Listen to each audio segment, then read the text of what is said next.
सम्माननीय श्रोता बंधुओं एवं श्रद्धा मूर्ति देवियों, आप सबका और आसपास के लोगों का यह बहुत सौभाग्य है।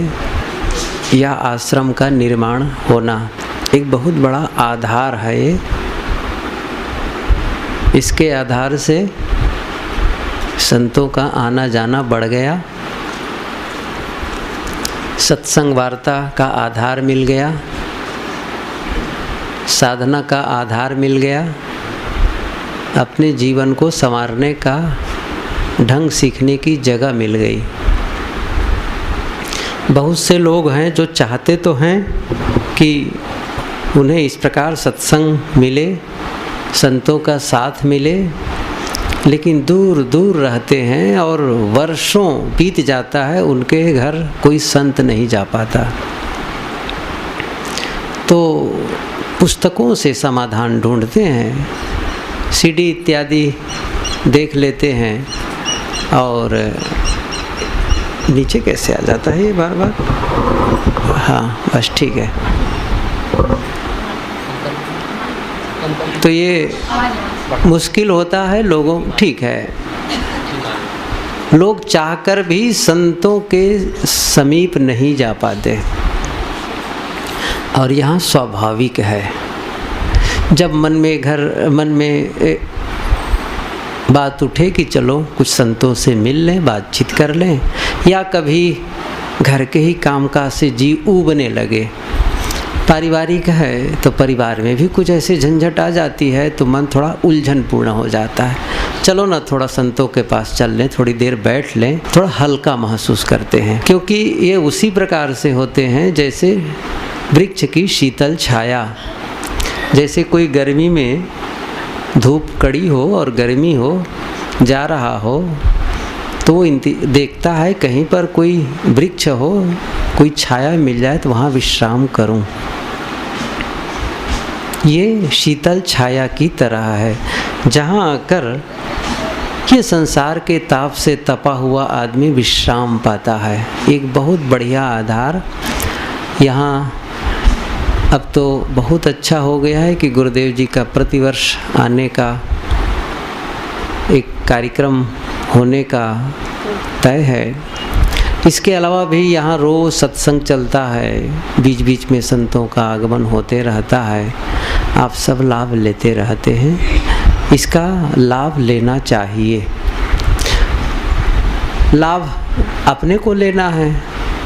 अब जैसे कोई नदी बह रही हो और कोई प्यासा हो तो नदी की गलती नहीं है, प्यासा को चाहिए कि नदी तक आगे बढ़े और अपनी प्यास मिटाए। ऐसे ही एक नदी की भांति ये आश्रम में ज्ञान का प्रवाह है। यहाँ रहने वाले साधिकाओं स्वयं साधना करती हैं और आने वालों को भी साधना की बातें बताती हैं, इनसे लाभ लेना है।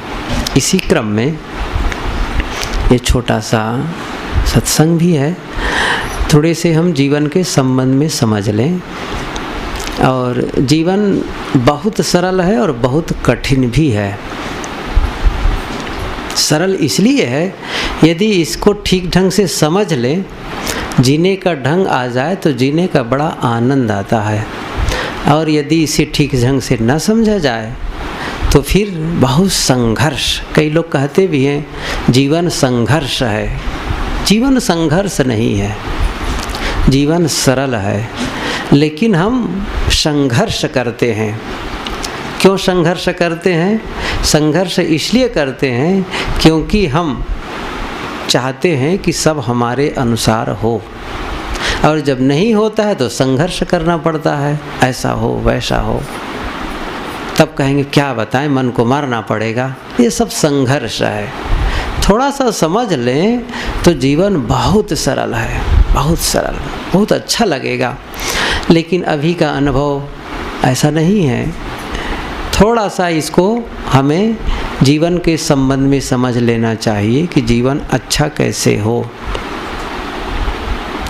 इसके लिए हमें बाहर जाना भी नहीं है। जैसे मैं जीवन कैसा है हम लोगों का, एक उत्तर पुस्तिका के समान है। जिसमें केवल प्रश्न लिखे हैं, उत्तर हमें लिखना है। आप लोग जानते हैं आजकल जो परीक्षाएं होती हैं उसमें प्रश्न लिखे होते हैं और उत्तर के लिए जगह छोड़ दी जाती है। वैसे तो आजकल ऑब्जेक्टिव टाइप आते हैं, वस्तुनिष्ठ प्रश्न, तो उसमें अमुक अमुक उत्तर ऐसा लिखा रहता है जिसमें एक में टिक मार्क करना है, लेकिन थोड़ी सी खाली जगह है, प्रश्न है और उस सारे प्रश्नों को हमें लिखना है। ऐसे ही हमारा जीवन है। जीवन भी एक उत्तर पुस्तिका के समान है जिसमें केवल प्रश्न लिखे हैं और उत्तर हमें लिखना है। अब कोई उस प्रश्न को ठीक से न समझे और चाहे जैसे उसमें लिख दे गलत सही, तो फिर वह विद्यार्थी पास नहीं हो जाएगा। पास कब होगा? पहले वो प्रश्न को ठीक से पढ़े, प्रश्न को समझे और सही उत्तर लिखे, तब वो पास होगा। ऐसे ही जीवन को पहले ठीक से पढ़ें और जीवन को समझें और इसके बाद उत्तर लिखें। उत्तर लिखने का मतलब क्या है? उत्तर लिखना है हमारे सारे क्रियाकलाप, यह उत्तर लिखना है। प्रश्न क्या है? प्रश्न है मन की शांति, जीवन की शांति, यही तो प्रश्न है सबके सामने।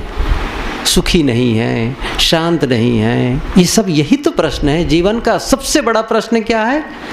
मन की शांति कैसे मिले, और उसके समाधान के लिए हम जो भी करते हैं सुबह से शाम तक, यही समाधान है। ये समाधान हम करते हैं। अब समाधान सही न कर पाए तो सुबह से शाम तक किए और करने का फल क्या मिला? अशांति। रात में जब बिस्तर पर गए तब लगा ठीक नहीं हुआ, उलझ गए उनके साथ, ये काम अच्छा नहीं हुआ, वो काम अच्छा नहीं हुआ, और रात में जब सोने चले तो करवट बदल रहे हैं। क्यों? अच्छा उत्तर नहीं लिखा गया। जो विद्यार्थी जब परीक्षा दे करके आता है और सही उत्तर नहीं लिखता है तो उसका मन डावाडोल रहता है, अच्छा नहीं लगता उनको, और जब रिजल्ट का दिन आता है तो वो बड़ा अनकंफर्टेबल महसूस करता है, बड़ा एक अटपटा महसूस करता है। आज तो क्या होगा, सही रिजल्ट तो मेरा है ही नहीं, मैं तो फेल हो जाऊंगा। और जो सचमुच बढ़िया उत्तर बनाए रहता है उसको बड़ा अच्छा लगता है, आज तो हमारा रिजल्ट आ रहा है, पता चलेगा कितना हमको मिल रहा है। ऐसे ही हम लोगों का है। दिन भर की स्थिति ऐसी है, या कह लो साल भर की स्थिति ऐसी है, या जीवन भर, पूरे जीवन के अंत में जब हमारा रिजल्ट आए अंत में, तो आपको कैसा अनुभव होना चाहिए? हम सबको अनुभव होना चाहिए हमारा जीवन अच्छा जीवन था। लोगों को भी अनुभव होना चाहिए ये भाई साहब हमारे गांव में थे, हमारे साथ थे, इनका रहना हम लोगों को अच्छा लगा, गांव के लिए, समाज के लिए इनका बड़ा सहयोग था। आपकी अनुपस्थिति लोगों को खलने लगे। ये साखी हम लोग बहुत सुने हैं, जहाँ में जब तू आया था सभी हंसते तू रोता था, बशर कर जिंदगी ऐसी सभी रोए तू हंसता जा। ये कब होगा? इसके लिए कैसा करना पड़ेगा? हमें ही तो करना है। ऐसा न हो कि हम जब जाने लगे तो लोगों में प्रसन्नता हो, अच्छा हुआ, गांव का कांटा निकल गया। ऐसा नहीं होना चाहिए। वो कब होगा? जब हम अपने जीवन को अच्छे ढंग से जिएंगे। ये सब मैंने कहा, ये सब उत्तर लिखना है। सुबह से चाहे आप बोलते हो मानो उत्तर लिख रहे हैं। किसके लिए? मन की शांति के लिए। मानो आप कोई भी काम करते हो, आप कोई भी काम, मानो आप उत्तर लिख रहे हैं। यदि मन में सोचते हैं मानो उत्तर लिख रहे हैं। सब उत्तर लिखना है। अब आप देखें क्या यह उत्तर सही लिखा जा रहा है? क्या यह मन की शांति में सहयोगी है? हर बार देखें, जो भी काम करते हैं तो आपको ही पता चल जाएगा। आप अपने ही उत्तर पुस्तिका को जांच सकते हैं, आप अपने जीवन को जांच सकते हैं। इस जीवन का समाधान आगे अलग नहीं है। जीवन यदि प्रश्न है तो जीवन ही समाधान है। सबसे बढ़िया यह है, जब आप प्रश्न पत्र आपके सामने आता है तो उसका समाधान कहीं दूसरी पुस्तक में लिखा होता है। प्रश्न पत्र में नहीं लिखा होता, लेकिन हमारे जीवन की स्थिति कैसी है? हमारे जीवन में यदि कोई प्रश्न है, कोई समस्या है, तो इसी जीवन में समाधान भी है। हमें ही उसको ढूंढना है, इसको दूसरा नहीं ढूंढेगा। थोड़ा सा इस पर हम लोग सोचें कि कैसे करें ये सब काम। हमारा अनुभव बताएगा, हम सबका अनुभव ही बताता है कि हमें कैसे जीना है। बहुत सरल है जीना, बहुत बढ़िया ढंग से जी सकते हैं। अपने ही अनुभव से हम जान सकते हैं कि हमें क्या करना है और क्या नहीं करना है। जैसे अभी तक हमने जीवन जिया, यहाँ बहुत लोग बैठे हैं, कुछ छोटे भी हैं, कुछ बड़े हैं, कुछ बुजुर्ग लोग हैं। जितना जिनका जीवन बीता है, चाहे वो 20 साल का हो, चाहे वो 70 साल का हो, चाहे 80 साल का हो, जितना जीवन जिए उतने में अनुभव हो गया है। क्या अनुभव हो गया है? कि मैं कौन कौन सा काम किया हूँ जिसको ले करके मेरा मन दुखी है। जीवन में ऐसे काम हो जाते हैं, कभी हम ऐसी बात बोल लेते हैं, कभी ऐसा कुछ कर लेते हैं, जब करने के बाद हमको पछतावा होता है, नहीं अच्छा नहीं हुआ ये करना, गलत हो गया, गलत बोल दिया हमने, या फिर गलत खा पी लिए, गलत सुन लिए, कुछ भी हुआ तो अनुभव हो गया, हमको पता चल जाता है कि ऐसा करने से ठीक नहीं लगता है। कई बार हुआ है, यहाँ बैठे लोग हम सब जानते हैं, हम सबको अनुभव क्या है। कई बार हमने भोजन किया और भोजन करने के बाद ऐसा लगा थोड़ा ज़्यादा हो गए, भाई आज तो अमुक के घर खाने गए और बढ़िया अच्छा भोजन बना, थोड़ा ज़्यादा खा लिए। घर में ही कभी त्यौहार का दिन है, पर्व का दिन है और बढ़िया स्वादिष्ट भोजन बन गया तो थोड़ा ज़्यादा खा लिए। अब ज़्यादा खाए तो लगा गड़बड़ हो गया। अब मन मन में सोच रहे हैं अब किसी को बताएं, अब तो ज़्यादा हो गए भाई, थोड़ा चलना भी कठिन है, थोड़ा आराम करना है। तो लोग कहेंगे इतना पेटू है ये, तो नहीं बताते हैं। अंदर अंदर में सोचते हैं ठीक नहीं है इतना खाना, अगली बार हम सावधान रहेंगे। चाहे वो त्यौहार का दिन हो, चाहे किसी के घर मेहमानी में जाएं, किसी घर निमंत्रण भी हो तो सावधानी बरतेंगे, ज़्यादा नहीं खाएंगे गले तक के, बड़ा दुख होता है।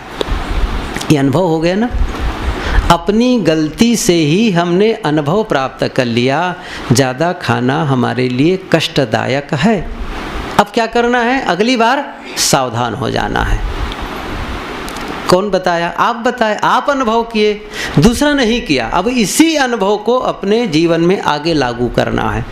अब मैं आगे ऐसी गलती नहीं करूँगा। लेकिन हम लोग क्या करते हैं, सबका यह भी अनुभव है। एक दूसरा अनुभव क्या है? फिर से उस गलती को दोहराए हैं, यह भी तो अनुभव है। जब गलती किए तो गलती करके पछताए, संकल्प लिए नहीं करूँगा, और उसके बाद में फिर से गलती किए, और ऐसी गलती हमने कई बार की। जब कई बार गलती करेंगे तो जीवन में परिणाम आएगा ना। गलती का परिणाम क्या आएगा? गलत ही तो आएगा। गलत उत्तर लिखेंगे और कहेंगे अब तो मैं पास होने वाला हूँ, और बहुतों से कह दें आसपास के लोगों से मेरा तो फर्स्ट डिवीज़न आने वाला है। रिजल्ट आया तो नंबर ही नहीं है अखबार में। अब क्या हो गए जी, ये पता नहीं, ये सब परीक्षा लेने वाले और पेपर जांचने वाले लोग लगता है बहुत पैसा खाने वाले हैं। किसको गाली देते हैं? पेपर जांचने वालों को गाली देंगे, बोर्ड को गाली देंगे, पूरा चौपट है। अब गलती कहाँ हुई है? हमारी, हमने ही गलत उत्तर लिखा है। तब कहेंगे क्या बताएं जी, ये मौसम बदल गया है ना थोड़ा सा इसलिए थोड़ा सा पेट गड़बड़ हो गया है, वैसा हो गया है। क्या बताएं, बैठते हैं तो ये घर वाले भी परेशान करते हैं, और खाओ और खाओ तब पत्नी को दोष देंगे, दूसरों को दोष देंगे, अपने को भर दोष नहीं देंगे। देखो ख्याल आ गया। एक पुस्तक में मैंने बात पढ़ी है, एक आर्य समाज के एक बढ़िया से संत हो गए, बड़े प्यारे संत हो, महात्मा आनंद स्वामी। उनकी कई पुस्तकें, आपकी दिल्ली भी गए तो कई पुस्तकें उनके लिए, बहुत अच्छी अच्छी बातें लिखते हैं। तो एक पुस्तक में उन्होंने अपने व्याख्यान में लिखा है कि एक बार मैं संस्मरण लिखते हैं, बुक स्टॉल में गया। कुछ होती हैं जो ज़बरदस्ती खिलाने के जिद करते हैं, ये तो बात ख्याल आई, बात कहता हूँ। तो बुक स्टॉल में खड़ा था, रेलवे स्टेशन में देखा तो एक पुस्तक में लिखा था, उसका शीर्षक था कि पतियों की हत्यारिन महिलाएं, पतियों की हत्यारिन।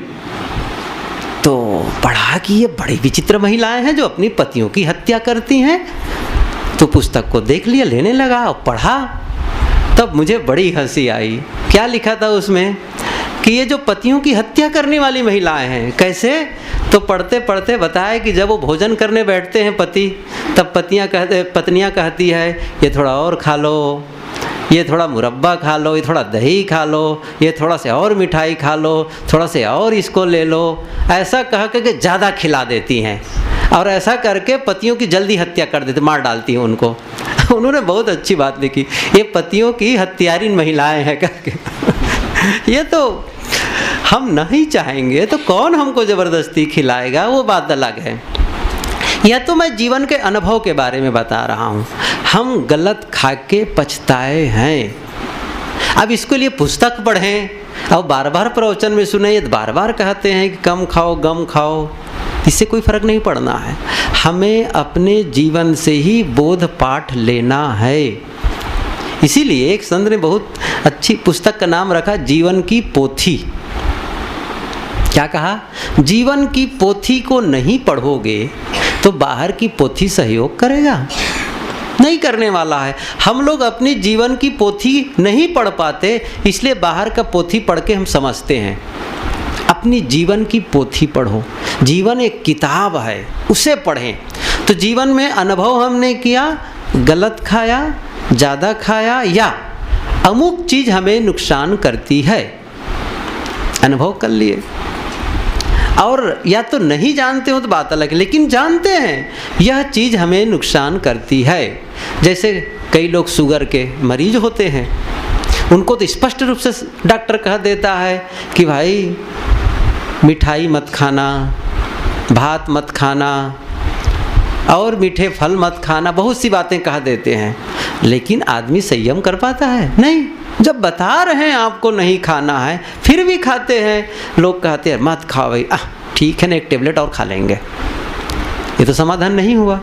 एक टेबलेट खाना, जो चीज़ नुकसानदायक है फिर भी खा रहे हैं। तो जो नुकसानदायक है इसे अनुभव कर लिए, उसको छोड़ देना चाहिए। अब इसके लिए आप पोथी पढ़ना शुरू करें, कथा भागवत सुनना शुरू करें, तो वो काम नहीं आने वाला है। काम आएगा आपका अनुभव। गलत चीज़, गलत ज़्यादा खाना और इसे त्यागना। एक छोटा सा उदाहरण दिया, वाणी के संयम पर भी देख सकते हैं। हमने कई बार गलत बोला है, कटु बोला है कईयों के बीच। अपने साथियों को ऐसे शब्द हमने कह दिया है जो बिल्कुल नहीं कहना चाहिए, कह दिया। बाद में हमें भी महसूस हुआ कि मुझे ऐसा नहीं कहना चाहिए था, साथियों को, घर वालों को मैंने गलत कह दिया। अब इस अनुभव का प्रयोग जीवन में करना है। क्या करना है? अगली बार जब भी ऐसा मौका मिले तुम्हें सावधान हो जाना है। लेकिन फिर भी हम सावधान नहीं हो रहे हैं, ये भी अनुभव है। गलत बोल करके हमने पछताया और फिर से कई बार गलत बोल चुके हैं। ये हमारी आदत है। ये गलत आदतों को जब हम नहीं सुधारेंगे तो दूसरा कौन सुधारेगा? साहब ने कहा अनुभव भाव न दरसे। अनुभव का भाव ही नहीं दरसता है लोगों को। अनुभव करते हैं, उसका भाव ही उसके जीवन में नहीं आता है, दिखाई नहीं देता है, तो कैसे जीवन बदलेगा? कौन बदलेगा? आप ही बताएं। हमारे और आपके जीवन को बदलने के लिए क्या रमन सिंह आएंगे कि मनमोहन सिंह आएंगे? क्या आशा लगाए हुए हैं? रमन सिंह आने वाले हैं, बस बिल्कुल कन्वर्ट कर देने वाले हैं। या आप कहेंगे नहीं जी कबीर साहब तो आ ही सकते हैं, बसते रहो कबीर को, वो कभी देखने नहीं आएंगे। न मनमोहन सिंह आएंगे, न रमन सिंह आएंगे, न कबीर साहब आएंगे। आप कहो गुरु जी तो जिंदा है, वो तो आ ही सकते हैं। आ सकते हैं साल में एक बार, लेकिन वो खाने के समय डंडा लेके नहीं बैठे रहेंगे। वो बोलते समय भी देखो ऐसा बोलो, ऐसा खाओ, नहीं कह सकते हैं। आपके जीवन का अनुभव बताएगा। आप अपने में संकल्प लें। सबसे ज़्यादा हमारा कमज़ोर पॉइंट यदि है वो है संकल्प की कमज़ोरी। बस सबसे ज़्यादा हम कमज़ोर कहाँ होते हैं? अपने ही संकल्प को हम तोड़ते हैं, अपने ही वादा को हम तोड़ते हैं। और जो आदमी अपने ही वादा को तोड़ रहा है वो दूसरों से वादा करके कैसे निभा सकता है? नहीं निभा सकता है। तो फिर गलत मैंने कहा ना, बोल करके, खा करके, मन में सोच करके, कई उदाहरण दिए जा सकते हैं इसके लिए, कई बार, कई ढंग से।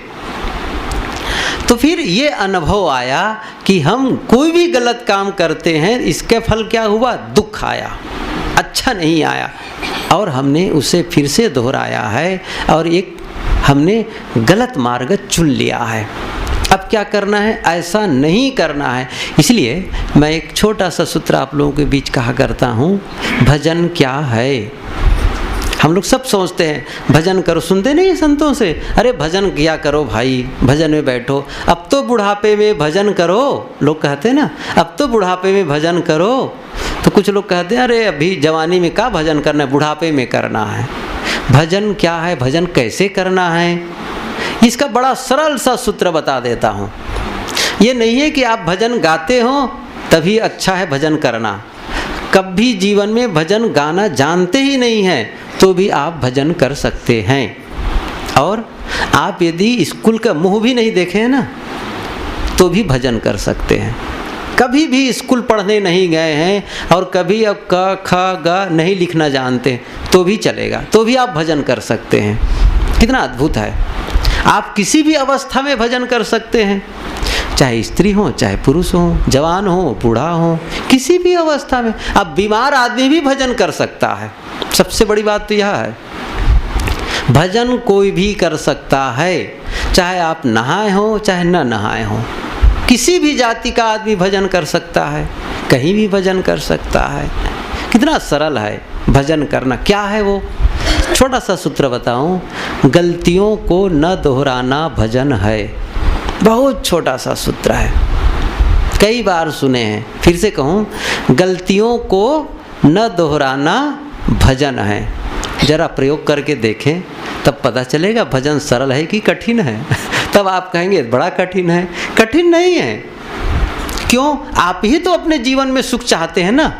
या तो आप कहें नहीं जी मैं सुख नहीं चाहता हूँ, मैं दुख चाहता हूँ, तब तो कोई बात नहीं है।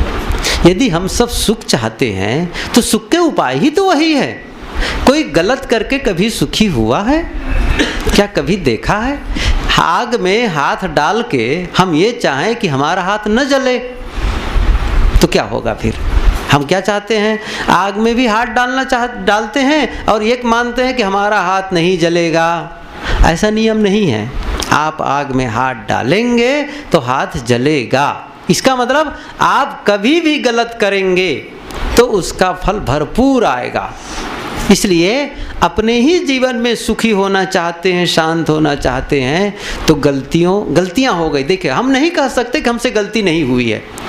कोई भी को मैं कहूँ, ऐसा कोई है जो आज तक कह सकता है मेरे से कोई गलती नहीं हुई है? नहीं कह सकता।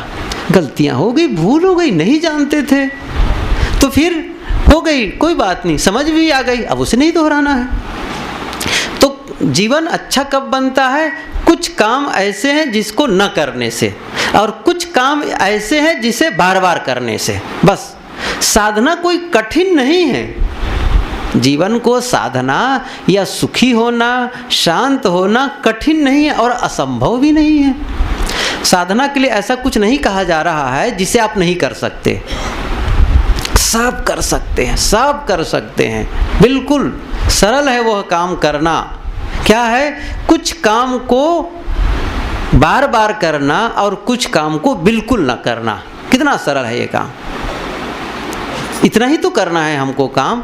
और वो किससे जान गए? अपने जीवन से जान गए कि किस काम को बिल्कुल रोक देना है जिससे हमको दुख होता है, तकलीफ होता है, और किस काम को दोहराना है जो हमको अच्छा लगता है, जिसके करने से हम सुखी होते हैं, बढ़िया लगता है, वो काम कर। कोई असंभव काम करने के लिए थोड़ी कहा जा रहा है। सब कोई कहे साधना में चलना तो भाई आप जब बिजली के तार पर चलो पैदल तब तो आप साधना कर सकते हैं, कोई बात हुई?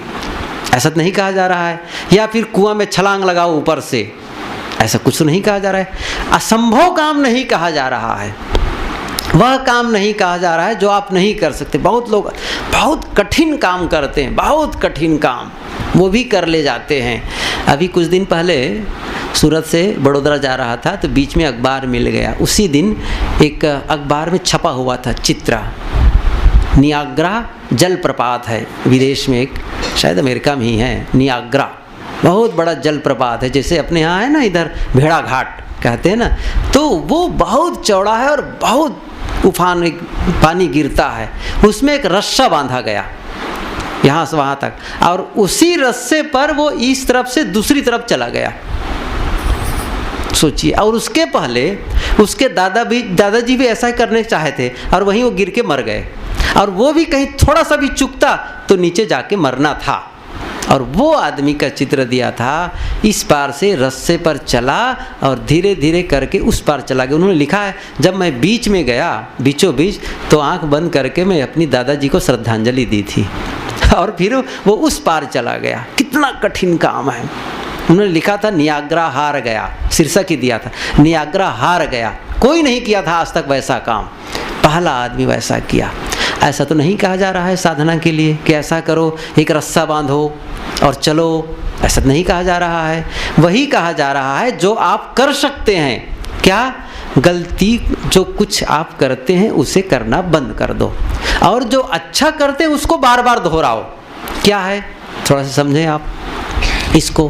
कई बार हम सब अच्छा काम करते हैं, बढ़िया, हमें भी अच्छा लगता है, मैंने अच्छा किया, और आसपास के लोग भी कहते हैं तुमने बहुत अच्छा किया, बहुत बढ़िया, शाबाशी देते हैं। जैसे भोजन ही बनाए, तो भोजन बनाया तब कहते हैं बहुत अच्छा भोजन लगा, आज तो बहुत बढ़िया बनाए हो। अनुभव हो गया ना, हमें भी अच्छा लगा, दूसरों को भी अच्छा लगा, तब वही अच्छे को फिर से दोहराना है बस। या हमने कोई ऐसा काम किया घर में, घर वाले के बहुत अच्छा तुमने किया, घर वाले सब प्रशंसा कर रहे हैं, बाहर के लोग भी कह रहे तुमने बहुत अच्छा किया, हमें भी अच्छा लग रहा है। अब वैसे ही कामों को हमें दोहराना है। कई बार आपस में बैठे हैं, बातचीत हो रही है, तब किसी न्याय की बात आ गई, हमने न्याय की बात कह दी, तब लोग हाँ भाई ये बहुत सही बात आपने कही। कुछ लोगों ने कहा आपने तो बड़े न्याय की बात कही, कैसा लगा? अच्छा लगा, हमें अच्छा अनुभव हुआ। बस अब ऐसी ही बातों को दोहराना है। कितना सरल है ये। वही तो कहा जा रहा है, जो आपने किया और करने के बाद आपको अच्छा लगा, लोगों को भी अच्छा लगा, ऐसे ही कामों को कई बार करना है। फिर इसी ढंग से काम हमको दोहराना है। हमने भोजन किया और बड़ा अच्छा लगा, संतुलन बढ़िया, स्वास्थ्य बढ़िया लगा, बस वही दोहराना है। चाहे आप बोलने की बात आए, करने की बात आए, खाने पीने की बात आए, हमको भी अच्छा लगता है, साथियों को भी अच्छा लगता है, परिणाम भी अच्छा आता है। कितना बढ़िया अनुभव है। किससे पता चला? आपके अनुभव से, अपने ही जीवन के अनुभव से। अब इसमें कोई कथा भागवत, ईश्वर ब्रह्म परमात्मा को जोड़े तो क्या मतलब निकलता है? आपका जीवन ही बता रहा है आपको कैसे जीना है। हमारा जीवन ही बता रहा है कि हमें कैसे जीना है। बिल्कुल सीधी सी बात है। ऐसा जियो, ऐसा करो और ऐसा न करो। बिल्कुल बिल्कुल साधना वही है। कुछ काम को मैं फिर से दोहरा रहा हूँ, कुछ ऐसे काम हम कर सकते हैं, कुछ ऐसे काम है जिसे हमको बिल्कुल नहीं करना है, बिल्कुल उधर से मुख मोड़ लेना है, ये करना ही नहीं। जैसे आप लोग जानते हैं, यहाँ सब बैठे हैं, सब लोग जानते हैं बीड़ी नहीं पीते हैं, बिल्कुल नहीं पीते हैं, तम्बाकू नहीं खाते हैं, गुटखा नहीं खाते हैं, बिल्कुल नहीं। अब कुछ लोग जानते हैं, शुरू में जो बीड़ी तम्बाकू पीते खाते हैं उनको बड़ा अटपटा लगता है। कोई भी होगा अटपटा लगेगा, क्योंकि शुरुआत में जिसका अनुभव नहीं है वो बड़ा अटपटा लगेगा, नहीं पसंद करता है, न मुंह पसंद करता है, न शरीर एक्सेप्ट करता है, न घर वाले पसंद करते हैं, लेकिन सबको नज़रअंदाज कर देता है। सबसे बड़ी समस्या हमारी क्या है? हम सबके नियम को उल्लंघन कर देते हैं, सबको कह देते हैं कोई बात नहीं हम वही करेंगे। अब धीरे धीरे करते करते उसको बीड़ी पीने अच्छा लगने लग गया, सिगरेट पीने अच्छा लगने लगा, गुटखा खाना अच्छा लगने लग गया। क्यों? घर वाले भी कह रहे हैं उसको नहीं माना, शरीर कह रहा है उसको भी नहीं माना, तो गलतियों को दोहराए और फिर बढ़ते गए। कैसा अद्भुत है। शुरू में जो हमको पसंद नहीं है वो आगे पसंद कैसे हो सकता है? वो हमारे लिए लाभ कैसे दे सकता है? परिवार के लिए लाभ कैसे दे सकता है? बहुत छोटा सा गणित है ये, और इसी गणित का समाधान नहीं कर पाते हैं और जीवन में क्या करते? कांटा बो लेते हैं। बाद में कहते हैं क्या बताएं, हमारे भाग में ही दुख लिखा है, भगवान हमको दुख ही दे रहा है। काल ही कर्म ही ईश्वर ही मिथ्या दोष लगाएं, गोस्वामी जी ने भी कहा है। लोग गलत करते हैं, क्या कहते हैं, समय को काल ही कर्म, अपने कर्म को कहें हमारे कर्म में ही नहीं है सुख, तो हम क्या करें, भगवान ही दुख दे रहा है तो हम क्या करें। भगवान काहे दुख देगा, आप दुख के बीज बोए हैं। देखो बाहर फूल लगे हैं, फूल खिले हैं, तो क्या बीज अभी बोए हैं? फूल का बीज कब बोए हैं? महीना भर पहले और पहले, तब आज फूल खिला है। बिल्कुल सीधा सा गणित है ये। कबीर साहब का हर बात गणित ही है, हर बात गणित है उनकी। फूल अभी खिला है, इसका मतलब बीज पहले बोया है, और कांटे अभी है तब उसका भी तो बीज पहले से बोया है। आप कहेंगे नहीं जी कांटे तो हम बोए नहीं थे, या आप भले कह दो कांटे नहीं बोए थे। यदि कांटे चुभ रहे हैं तो कांटे आपने बोए थे, निश्चित है बोए थे। बाहर तो कभी हो सकता है रास्ता चलते भी कांटा कट जाए, आपके ना हो बोए, लेकिन जीवन में यदि कांटे चुभते हैं, जीवन में दुख और तकलीफ है, इसका 100% कहा जा सकता है आपने ही इसका बीज बोया है। किसी को दोष मत दो। एक ही काम कर सकें आज से हम लोग तो जीवन का बहुत बड़ा काम किए। क्या वो काम है, अपने जीवन में जो भी हम अनुभव कर रहे हैं उसके लिए दूसरों को दोष देना बंद कर दें। बस एक काम कर दीजिए आप, देखिए जीवन में कैसे परिवर्तन आएगा। ये भी दोष देना बंद कर दीजिए, मेरे में जो भी तकलीफ हो रही है वो दूसरे के कारण है। कुछ भी मत कहो, दूसरा कोई जिम्मेदार नहीं है, मेरा जीवन का जिम्मेदार मैं हूँ। बस जो स्वीकार लिया ना, इतना ही, मेरे जीवन का सुख दुख का जिम्मेदार मैं हूँ। जिस दिन वह स्वीकारा, बस ये समझ लीजिए, उसी दिन से उसकी आध्यात्मिक प्रगति धीरे धीरे होने लगी।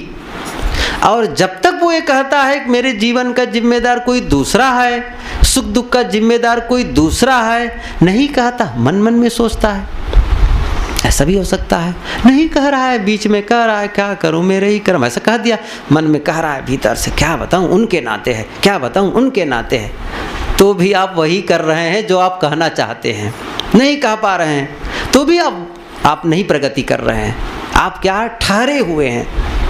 जिस दिन आप दिल से ये स्वीकार लें मैं जीवन का जिम्मेदार हूँ, जो भी मुझे दुख मिल रहा है उसकी जिम्मेदार मैं, अच्छा हो रहा है उसका जिम्मेदार मैं, जिस दिन आप अपने जीवन की जिम्मेदारी लेते हैं उस दिन आप जानते हैं बहुत बड़ा काम कर लिए जीवन में। आपके जीवन में इतना बड़ा बोझा था, जैसे कोई 60-70 किलो का बोझा सिर पर लेके चल रहा हो और किसी ने कहा अरे छोड़ दो ना, वहाँ मिल जाएगा तुमको, चिंता मत करो, जो ले जा रहे हो ना छोड़ दो इसको।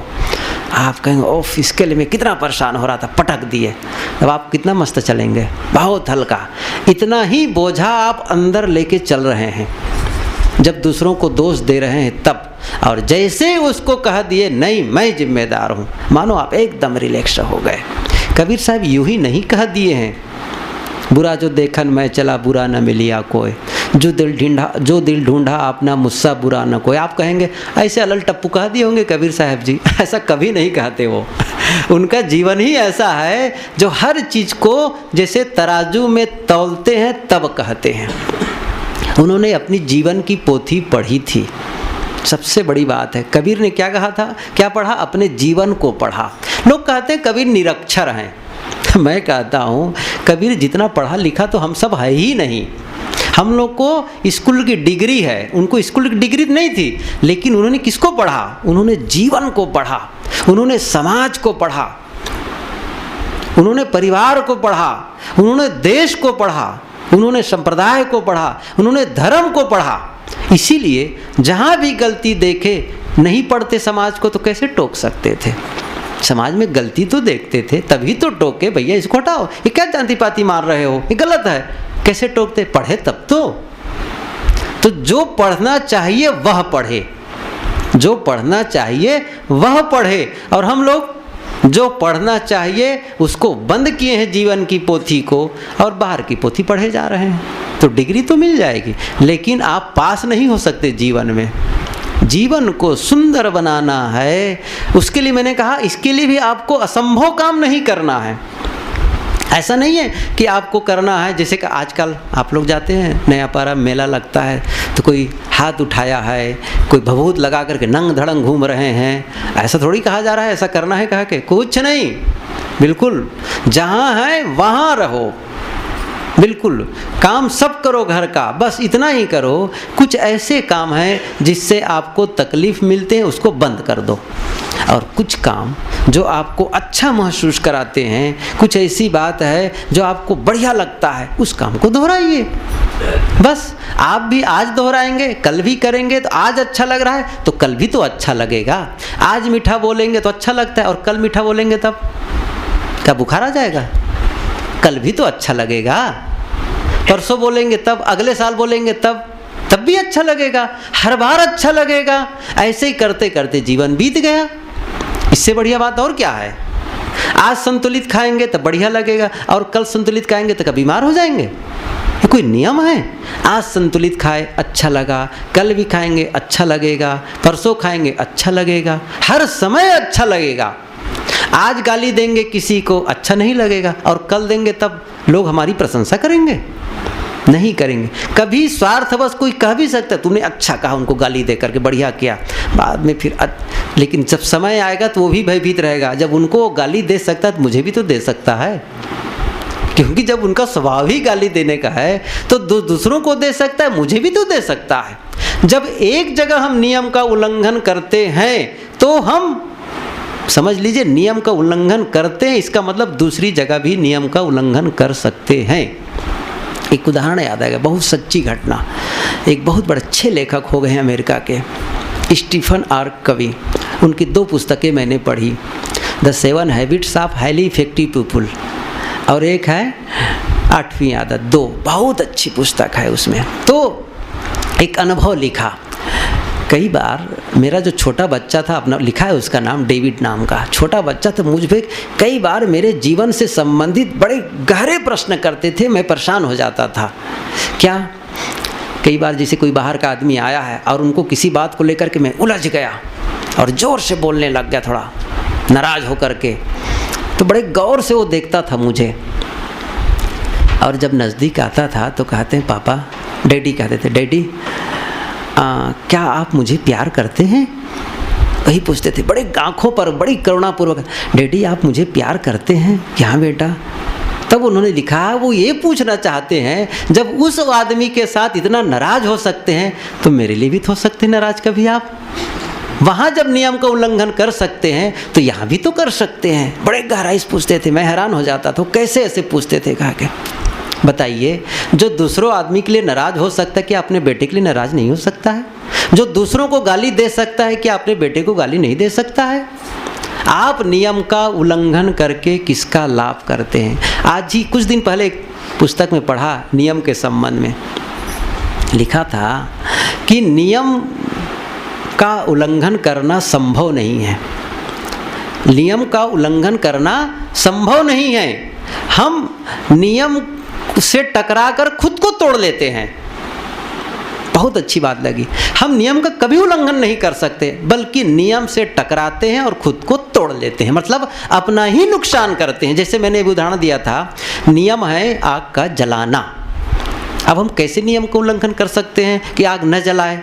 हाथ डालेंगे तो नियम का उल्लंघन थोड़ी किए, हमने अपने को जलाया, उल्लंघन नहीं हुआ। बस जब जब हम नियम से टकराते हैं तब तब हम अपने को तोड़ते हैं। हमसे नियम का उल्लंघन करना संभव ही नहीं है, नहीं हो सकता है। आओ मूल बात पर हम चर्चा करें कि जीवन हमारा बहुत बढ़िया है, खराब नहीं है। बस थोड़ा सा जीने का ढंग सीख लें, परिवार में रहने का ढंग सीख लें, साथियों के बीच रहने का ढंग सीख लें, तो खराब नहीं लगेंगे। फिर सब लोग अच्छा लगेंगे, सब बढ़िया अपना ही जीवन अच्छा लगेगा और साथी भी सब अच्छे लगने लगेंगे। बस हमारी गलती होती है तब अपना भी जीवन खराब लगने लगता है, दूसरों का भी जीवन खराब लगने लगता है। इसलिए बहुत सरल काम क्या है, गलत काम जो हमें तकलीफ़ देते हैं उसको करना बंद कर दें, और यह काम हमारे अलावा कोई दूसरा नहीं कर सकता है। ये निश्चय है। जिन बातों को मैं गलत समझता हूँ इसे मैं ही रोक सकता हूँ, कोई किसी को बदल नहीं सकता, क्योंकि परिवर्तन के दरवाजे पर हम ही खड़े होते हैं और अंदर से संकल्प लगाए रहते हैं। सबसे बड़ी समस्या क्या है? परिवर्तन के दरवाजे पर हम चौकीदारी करते रहते हैं और अंदर से जंजीर लगाए रहते हैं, और जब हम खोलेंगे तभी दरवाज़ा खुलेगा, दूसरा कोई नहीं खोल सकता है। इसलिए जीवन में परिवर्तन लाना चाहते हैं तो आप बदल सकते हैं, अच्छा जीवन जी सकते हैं। कैसे? आज तक के अनुभव से। ये बार बार मैं कह रहा हूँ, कैसे कर सकते हैं? आज तक जो अनुभव है बस उसी अनुभव को। इसीलिए एक ने सुंदर सा वाक्य लिखा, परिणाम को गुरु बनने दें। जो भी जीवन में परिणाम आ रहा है उसको आप गुरु बना ले। बस गुरु का मतलब जो ज्ञान दे। क्या परिणाम आ रहा है? दुख, तो गुरु बना ले। यह करने से दुख आया। क्या परिणाम आ रहा है? अच्छा, सुख, तो गुरु बना लो उसको। बस यही काम करना है, परिणाम को ही गुरु बनाओ। भले आप किसी गुरु के पास जाकर के दीक्षा न लिए हो चलेगा, कंठी न ली हो तो भी चलेगा, लेकिन आपके परिणाम जो जीवन का आ रहा है, जो फल आ रहा है, उसी को गुरु बना लो। बस काम बना। इस प्रकार से मैंने जीवन से संबंधित कुछ बातें कही। कबीर साहब जी ने हम लोगों को यही संदेश दिया है। और एक सूत्र मैंने बीच में और कहा कि जीवन में जो कुछ भी हमें सुख दुख का अनुभव हो रहा है उसका जिम्मेदार मैं हूँ। आप सुबह उठ करके कहिए मैं जिम्मेदार हूँ। कभी भी ख्याल आए मैं जिम्मेदार हूँ, कहीं चोट लगे मैं जिम्मेदार हूँ, कोई गलती हो मैं जिम्मेदार हूँ। आप ऐसा कहना शुरू करेंगे ना, सबसे बड़ा काम क्या होगा? आपके भीतर की नाराजगी मिट जाएगी उसी समय। जो कोई कहता है मैं जिम्मेदार हूँ, क्या वो दूसरों के लिए अंदर अंदर गाली दे सकता है? दूसरों के लिए नाराज हो सकता है? कभी नहीं हो सकता है। यदि आप अपने क्रोध को क्षण मात्र में खत्म करना चाहते हैं, क्षण मात्र में, तो उसके लिए यही एक सूत्र है। क्या? आप बस चुपचाप आंखें बंद करें और कहें मैं जिम्मेदार हूँ। जानते हैं आपके क्रोध का जो फ्यूज है ना तुरंत उड़ जाएगा। करके तो देखें। अब नहीं करेंगे बातें खत्म है। फिर वो बाहर की पोथी भी काम नहीं करती है जब जीवन की पोथी हम नहीं पलटते हैं। तब ये संत महात्मा के भी उपदेश काम नहीं करते हैं। कब काम करते हैं? जब हम इसका उपयोग करते हैं, तब सब सहयोगी हो जाते हैं। सब, ये उपदेश भी सहयोगी हो जाएगा, गुरु भी सहयोगी हो जाएंगे, संत भी सहयोगी, पोथी भी सहयोगी, पूरी प्रकृति फिर सहयोग के लिए दौड़ पड़ती है। और जब आप ही आंखें बंद किए हुए हैं तो सब निष्क्रिय, बिल्कुल निष्क्रिय है। और जब आप बदलने में लग जाते हैं सब दौड़ पड़े, बिल्कुल हम भी सहयोग, सब कहेंगे बढ़िया। इसलिए आप पहले अपना सहयोगी बन जाएं, अपने सुधार के लिए संकल्प लें। जीवन को मुझे अच्छा बनाना है, मैं इसका जिम्मेदार हूँ। उसी दिन से जीवन में परिवर्तन आता है और जीवन सुंदर बनने लगता है।